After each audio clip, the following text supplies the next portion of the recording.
Hello dear friends, welcome back to my YouTube channel Physics Counter. So let's start today's class. बच्चों, जैसे कि आप लोग जानते हैं, पिछले लेक्चर में मैंने लाइट्स के बारे में काफ़ी चीज़ें बता दी थी। Reflection of light, concave mirror, convex mirror, in formation of concave mirror, इस तरीके से काफ़ी टॉपिकों पे चर्चा हुई थी। आप लोग अच्छे से उसको जानते हैं। आज हम पढ़ेंगे साइन कन्वेंशंस ऑफ मिरर।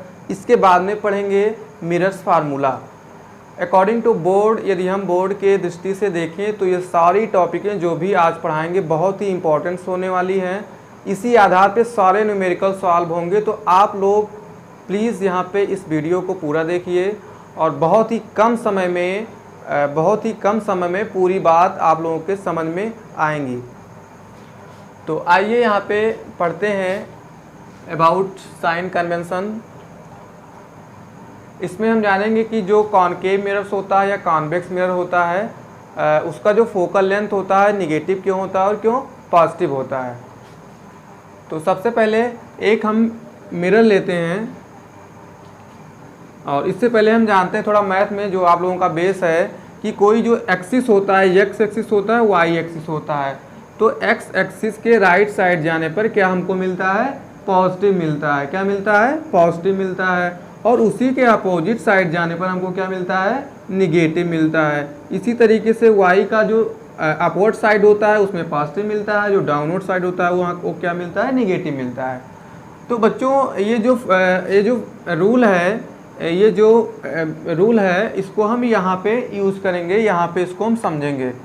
तो मान लीजिए कोई आपके पास एक मिरर है, कोई भी हो सकता है, कॉनकेव मिरर हो सकता है, कॉन्वेक्स मिरर हो सकता है, और यहाँ पे हमने कोई ऑब्जेक्ट रखा ये मिरर के सामने। भाई जाहिर सी बात है कि ये जो मिरर है के सामने कोई ऑब्जेक्ट रखा है। ऑब्जेक्ट से निकलने वाली जो रे ऑफ लाइट जा करके इस मिरर पे क्या करेंगी? स्ट्राइक करेंगी। स्ट्राइक करने के बाद में क्या होगा? उसका रे ऑफ लाइट है और रिफ्लेक्शन हो जाएगा, रिफ्लेक्टेड हो जाएंगी। तो ये हमारा मिरर्स है, इसके सामने कोई ऑब्जेक्ट रखा हुआ है और ये जो लाइन आपको दिख रही है यहाँ पे, ये सेंटर और फोकस से होकर गुजर रही है। ये एक्स एक्सिस है। अभी जो मैंने यहाँ पे बताया एक्स और वाई एक्सिस के बारे में, यहाँ आप फॉलो करेंगे। जो हाइट है इस ऑब्जेक्ट का अपवर्ड्स की यदि हम बात करें तो हमको पॉजिटिव मिलेगा। यानी कोई ऑब्जेक्ट है यदि अपवर्ड्स की ओर है, ऊपर की तरफ है, वाई एक्सिस की तरफ है, तो उसको पॉजिटिव लिया जाएगा। क्या लिया जाएगा? पॉजिटिव लिया जाएगा। और यदि हाइट जो है डाउनवर्ड से, तो क्या लिया जाएगा? निगेटिव लिया जाएगा। इसी तरीके से इंसिडेंट लाइट, यदि इंसिडेंट लाइट इधर से आ रही है तो क्या होगा? उसका रिफ्लेक्शन जो होगा वो लेफ्ट साइड में होगा। क्या होगा? लेफ्ट साइड में उसका रिफ्लेक्शन हो जाएगा। तो जब रिफ्लेक्शन होगा तो वो लाइट जो होंगी वो लेफ्ट साइड में ही जाएंगी, इसलिए हमको वहाँ पे निगेटिव मिलेगा। समझ में आया? आप लोगों को समझ में आना चाहिए। सारी चीज़ें बहुत ही नॉर्मल चीज़ें हैं, बहुत ही आसान लैंग्वेज में बता रहे हैं। और यदि हम इस मिरर के राइट साइड में बात करें तो जो इंसिडेंट लाइट होंगी वो क्या होंगी? पॉजिटिव होंगी, क्योंकि एक्स एक्सिस में राइट साइड में जाने पर क्या मिलता है? हमको पॉजिटिव मिलता है। तो इतनी बात आशा करता हूँ आप सभी लोगों को समझ में आ गई होंगी। और इस तरीके से जो हमारा फार्मूला होता है 1/f = 1/v - 1/u। तो ये फार्मूला जो है कहाँ से आया, किस तरीके से आया और इसका इन तीनों का क्या संबंध है आपस में, उसको हम आगे जानेंगे मिरर्स फार्मूले में। 1/f = 1/v - 1/u। u क्या है? मिरर और ऑब्जेक्ट के बीच की दूरी है। v क्या है? इमेज और ऑब्जेक्ट के बीच की दूरी क्या होगी? v होगी। तो जब भी हम अगले नेक्स्ट वीडियो में जब न्यूमेरिकल्स को लगाएंगे तो उसमें v, u और f सारी चीज़ों को हमको निकालना होगा।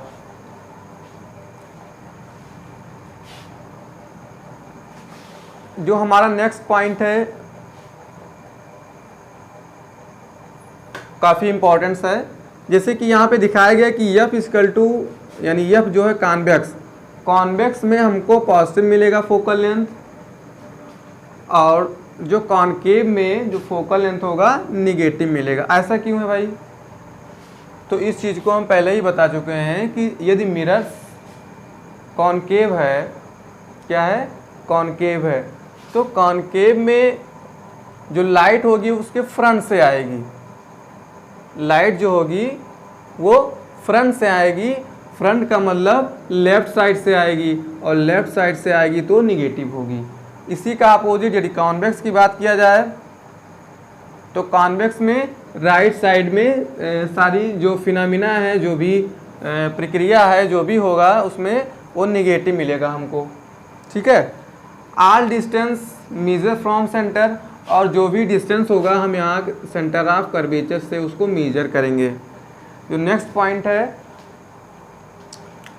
नेक्स्ट पॉइंट क्या है, distance measure in direction of incident light. Distance measure in direction of incident light. जब हम डिस्टेंस को मेजर करेंगे तो जिधर से लाइट जो होगी मिरर्स पे इंसिडेंट कर रही होगी उस डायरेक्शन से डिस्टेंस को मेजर किया जाएगा। तो आप लोग जब न्यूमेरिकल्स को लगाएंगे तो आप लोगों के समझ में आएगा कि साइन कन्वेंशंस का क्या यूज है। बट इससे पहले आप लोग पढ़ेंगे मिरर्स फार्मूला। मिरर्स फार्मूले में ये सारी चीज़ें यूज होने वाली है, तो आप लोग बने रहिए हमारे यूट्यूब पे। और अभी हम जानेंगे मिरर्स फार्मूला।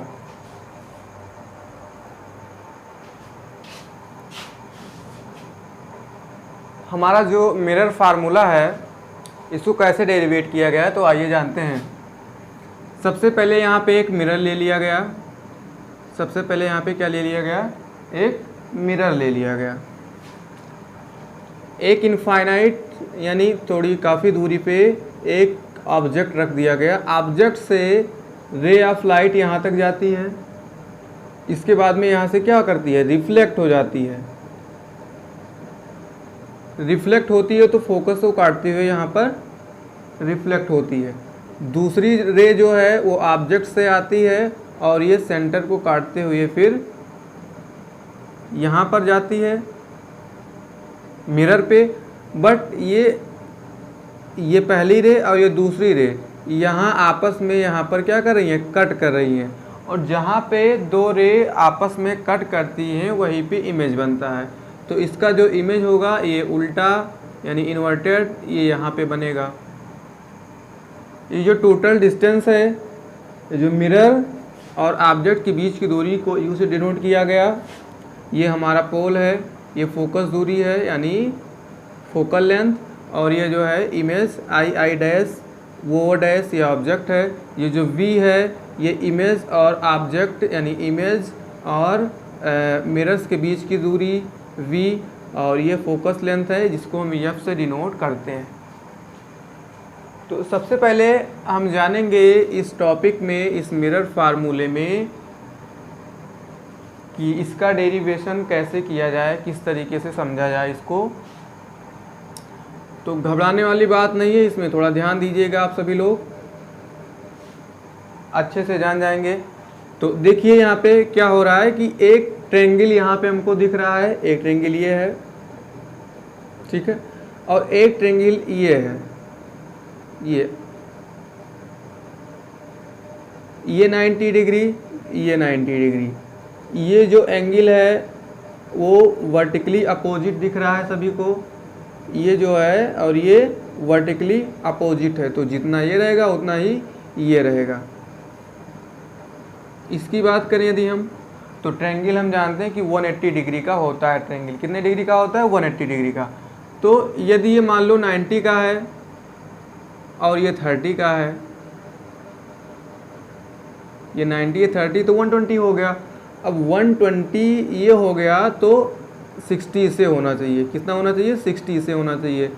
तो ये 60 होगा तो इसका जो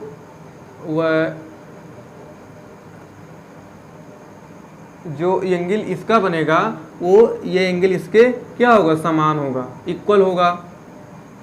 तो इतनी बात समझ में आई सभी को कि ये 90 डिग्री, ये भी 90 डिग्री, ये एंगल आपस दोनों में क्या है, वर्टिकली अपोजिट है। तो जितना ये रहेगा उतना ये रहेगा। ये मान लो 30 है, ये 90 है, तो ये 60 होगा, तो ये भी 60 होगा। ये 90 है और ये 30 है। सबसे पहले हम क्या करेंगे कि कोई एक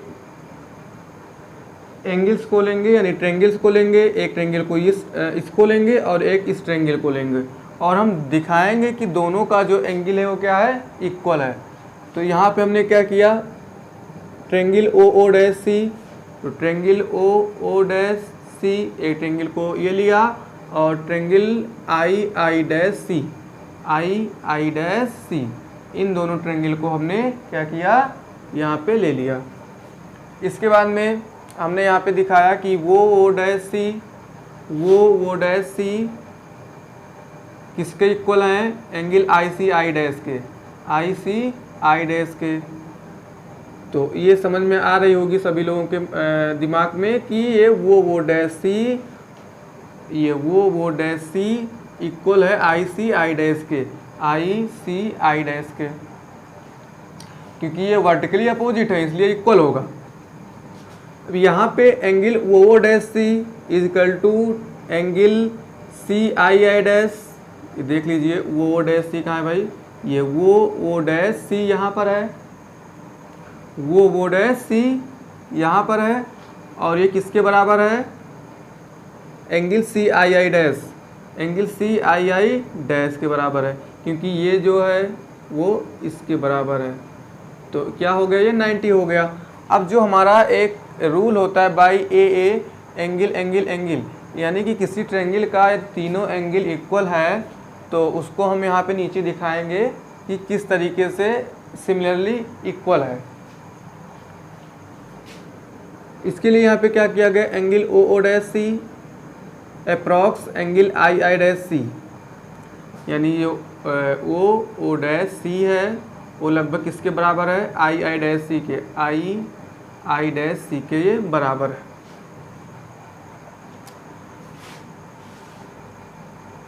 अब आगे देखिएगा आप लोग, वो डैश यहाँ पे यानी इस ट्रेंगल और इस ट्रेंगल की हम बात कर रहे हैं, तो इसमें सबसे पहले हम ऑब्जेक्ट को इक्वल दिखाएंगे, यानी ये ए जो है हमारा एंगल एंगल एंगल, इन तीनों को हम सिमिलरली नीचे हम इक्वल दिखाएंगे। तो क्या होगा आगे कि वो dash upon I I dash, यानी वो dash upon I I dash, ये हम लिख सकते हैं, बोलो लिख सकते हैं ना। तो हाँ ये बिल्कुल लिख सकते हैं, जाहिर सी बात है कि यदि ये और ये बराबर है तो हम लिख सकते हैं ओ सी अपान आई सी, ये ओ सी अपान आई सी, यानी इतना डिस्टेंस और इतना डिस्टेंस हमने क्या किया, डिवाइड कर दिया। यहाँ पे ये इसके बराबर हो सकता है तो ये इसके बराबर हो सकता है भाई, क्योंकि यहाँ पे जो तीनों एंगल है दोनों ट्रायंगल्स का क्या है, इक्वल है। ठीक है, इसको हमने इक्वेशन 1 मान लिया। अब यहाँ पे angle I F I dash, I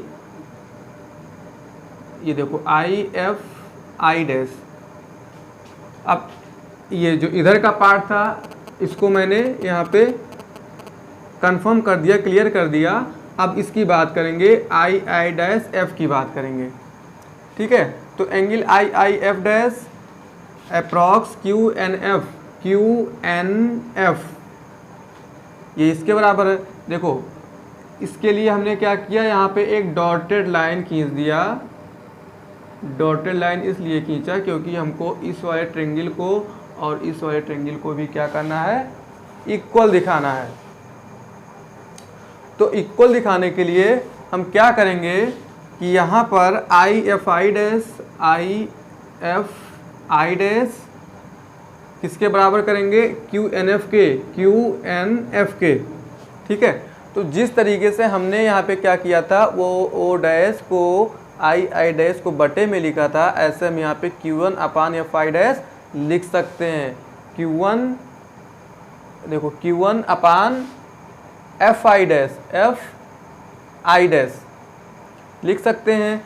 ये किसके इक्वल होगा, F N upon I F के, यानी F N upon I F के। ठीक है, यानी Q1 upon F I dash, Q1 upon F I dash, इन्होंने क्या किया, इसको इसके बराबर किया, Q1 upon F I dash, यानी इसको इसके बराबर किया।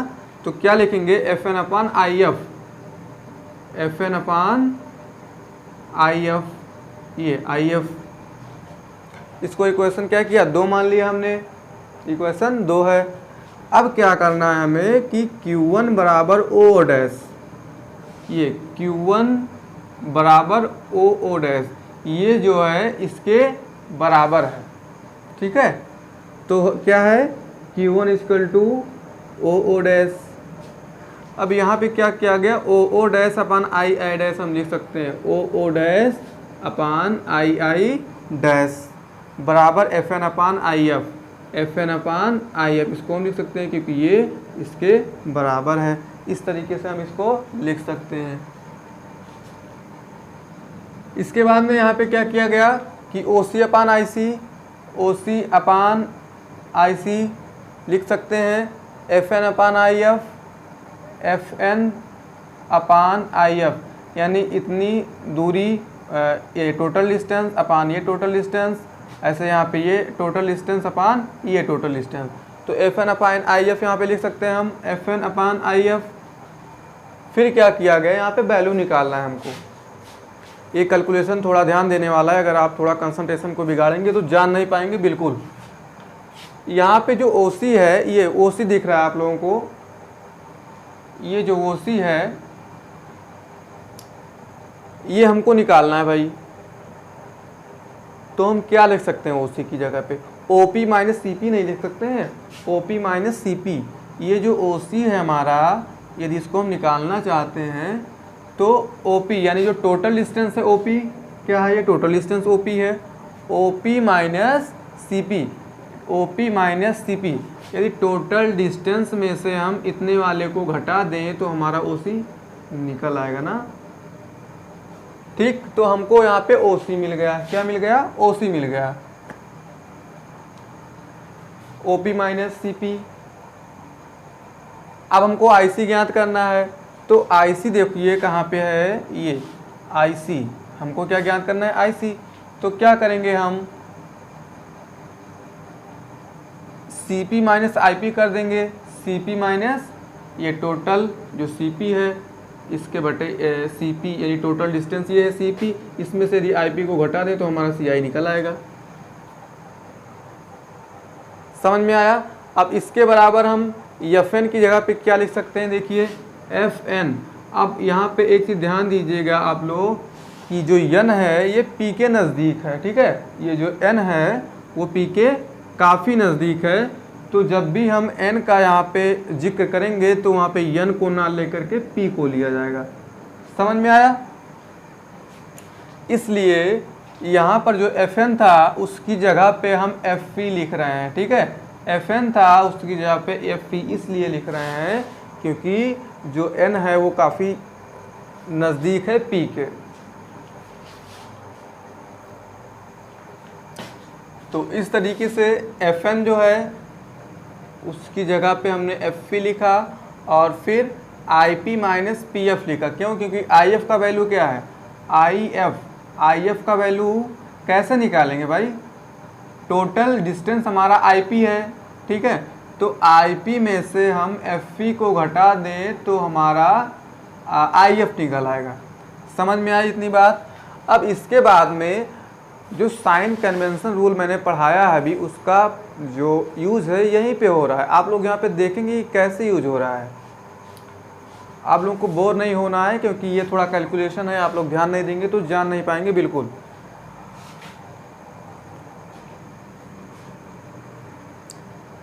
देखिए हमने OP माइनस CP,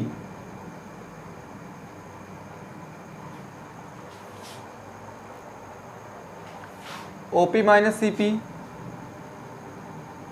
अब देखो OP क्या है हमारा, ये टोटल OP क्या है, ये माइनस U है, जो कि ये मैंने पहले दे रखा है कि U है, तो इसमें माइनस साइन होगा क्योंकि ये जो है कॉनकेव मिरर है, तो माइनस U यहाँ पे है। माइनस लगाएंगे क्योंकि यहाँ पे माइनस लगा है। ये जो CP है, CP ये क्या है, ये हमारा R है, क्या है, R है। वो कैसा R है, माइनस R है। तो हमने यहाँ क्या किया, माइनस U माइनस R किया, और जिस तरीके से ऊपर का वैल्यू ज्ञात किया, ऐसे हम CP माइनस IP करेंगे, यानी टोटल CP हमारा जो क्या है वो R है, तो माइनस R और ये माइनस माइनस V क्या है, V हमारा IP है, IP का मतलब मिरर और इमेज के बीच की दूरी। इस तरीके से यहाँ पे वैल्यू रखते हुए लास्ट में हम कर क्या रहे हैं कि हमको ये इक्वेशन मिल रहा है U plus R upon minus R plus V equal to minus F upon minus V minus F। यहाँ पे क्या किया गया कि क्रॉस मल्टीप्लाई कराया गया। क्रॉस मल्टीप्लाई कराने के बाद में हमको ये वैल्यू मिली और लास्ट में हमको FR कट जा रहा है, ठीक है। तो FR कट जाएगा तो हमको क्या मिलेगा, UV minus UF minus RB equal to minus FV।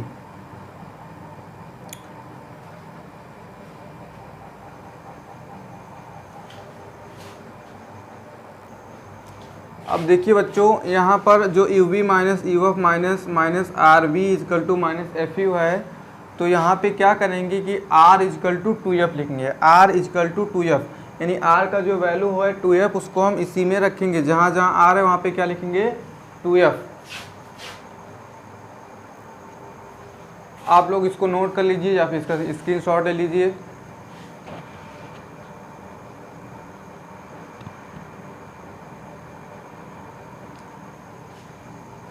हो गया होगा आप लोगों का। अब आगे चलते हैं, इसमें और भी बाकी है। जहाँ जहाँ R है वहाँ पे क्या रखना है, 2F रखना है। फिर इसको हम कैलकुलेट करते हैं। और फिर हमने क्या किया कि R इजकल टू जो 2F था उसका वैल्यू इसमें पुट कर दिया, यानी कि जहाँ जहाँ पे R था वहाँ पे हमने क्या रख दिया, 2F रख दिया। तो इस तरीके से वैल्यू हमने जो UV minus UF minus 2FV रखा, और फिर लास्ट में हमको ये मिला UV minus UF equal to 2FV minus FV, 2FV minus FV, ठीक है। FU है यहाँ पे, FV नहीं है, FU है, सॉरी यहाँ पे FV रहेगा, ऊपर दिख रहा है। और इस तरीके से हम नीचे तीनों में UVF से इसका डिवाइड कर देंगे। अपना जो फार्मूला है हमारा, उस फार्मूले को पाने के लिए हमको यहाँ पे डिवाइड करना पड़ेगा UVF को। क्या करना पड़ेगा, UVF का डिवाइडेशन करेंगे यहाँ पे, तो हमारा यह कटने वाला UV कट जाएगा और UF यहाँ नीचे से कट जाएगा, FV यहाँ से कट जाएगा, तो बचेगा क्या 1/F minus 1/V is equal to 1/V। इस तरीके से हमारा यहाँ पे डेरिवेशन ख़त्म होता है। तो आप लोगों को अच्छे समझ में आ रहा होगा। यदि